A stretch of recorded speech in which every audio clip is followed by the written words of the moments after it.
तो हमारा अगला क्वेश्चन क्या बोलता है बच्चों। In a parallel plate capacitor with air between the plates. Parallel plate capacitor है और प्लेट्स के बीच में जो एयर है भरी हुई है। प्लेट्स के बीच में जो एरिया है, दोनों प्लेट्स का जो एरिया है बच्चों, वो हमें दे रखा है 6 × 10⁻³ metre and the distance between the plate is 3 millimetre. Distance दे रखा है 3 मिलीमीटर, तो यही हम इसको मीटर में कन्वर्ट कर देंगे। 3 × 10⁻³ मीटर।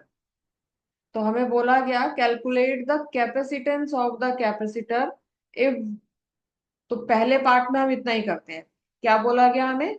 इस जो कैपेसिटर है इसकी कैपेसिटेंस कैलकुलेट करनी। तो ये कैपेसिटेंस के लिए हमें फॉर्मूला पता है। पैरेलल प्लेट कैपेसिटर का कैपेसिटेंस कितना होता है? A epsilon naught upon D.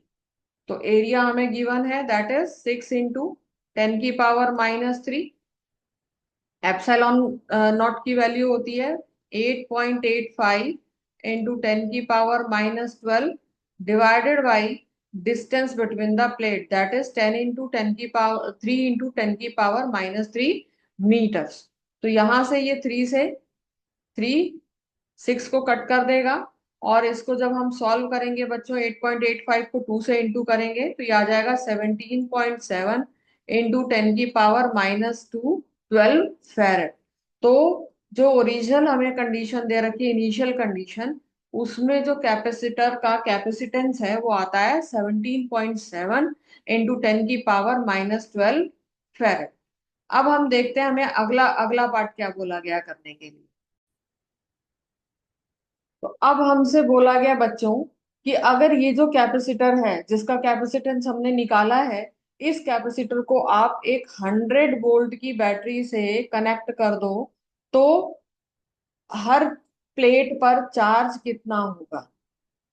ठीक है। और फिर how the charge on the plates be altered if a 3 millimetre thick mica sheet of K is equal to 6 is inserted between the plates. तो अब एक पार्ट में हमें कैपेसिटेंस बोला गया निकालने के लिए, दूसरे पार्ट में हमसे बोल रहा है कि अगर इसको हम एक 100 वोल्ट की बैटरी से कनेक्ट कर दें तो जो चार्ज होगा कैपेसिटर पर वो कितना हो। ठीक है। तो चलिए इसको सॉल्व करते हैं। तो सिंपल से हमें ये पता है, B part of the question में हमें चार्ज निकालना। तो ये चार्ज नया कितना आ जाएगा? 17 पॉइंट। हमें हम पहले फॉर्मूला लिख लेते हैं चार्ज को कैलकुलेट करने के लिए।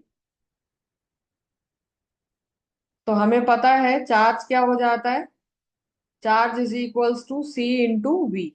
तो हमें सी कैपेसिटेंस हम कैलकुलेट कर चुके हैं, 17.7 इंटू 10⁻12 फेरेड।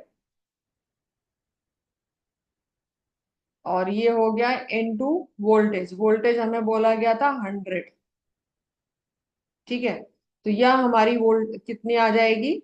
17.7 इंटू 10⁻10। ये आ गया हमारे कैपेसिटर पर चार्ज। इतना चार्ज इस कैपेसिटर पर आएगा अगर आप इसको एक 100 वोल्ट की बैटरी से कनेक्ट कर देंगे। अब इसके बाद फिर से हम क्वेश्चन को देखते हैं, आगे क्या बोला गया हमें। How would the charge on the plates be affected if a 3 millimetre thick mica sheet of K is equals to 6 is inserted between the plates while the voltage supply remains constant।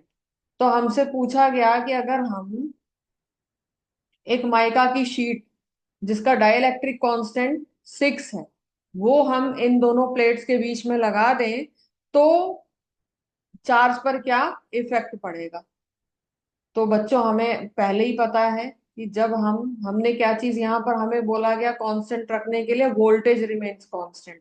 इसका मतलब battery connected है अभी। ठीक है। Battery को connect करते हैं और फिर डाइइलेक्ट्रिक इंसर्ट करते हैं तो वोल्टेज कांस्टेंट हो जाती है। तो यहाँ पर हमसे चार्ज का पर कितना इफेक्ट पड़ेगा ये पूछा गया। तो ये जो नया चार्ज आएगा बच्चों, ओरिजिनल चार्ज का K टाइम्स इंक्रीज हो जाएगा। ये हमें पता है। डाइइलेक्ट्रिक अगर बैटरी से कनेक्टेड रहे तो चार्ज पर क्या इफेक्ट होता है, ये के टाइम्स इंक्रीज हो जाता है। तो हम अभी हमारे हमारे पास डाई इलेक्ट्रिक की वैल्यू कितनी दे रखी थी, 6 आई थिंक, यस इट्स 6। तो नया चार्ज कितना आ जाएगा, 6 इंटू 17.7 इंटू 10 की पावर -10। तो this is going to be, 6 को 17.7 से इंटू करेंगे तो 1.602 इंटू 10 की पावर -8 कूलम। ये जो चार्ज आएगा, ये तब आएगा जब हम एक डाई इलेक्ट्रिक को इंसर्ट करेंगे, बैटरी कनेक्टेड है कैपेसिटर से तब। तो ये हमारा क्वेश्चन यहाँ पर कंप्लीट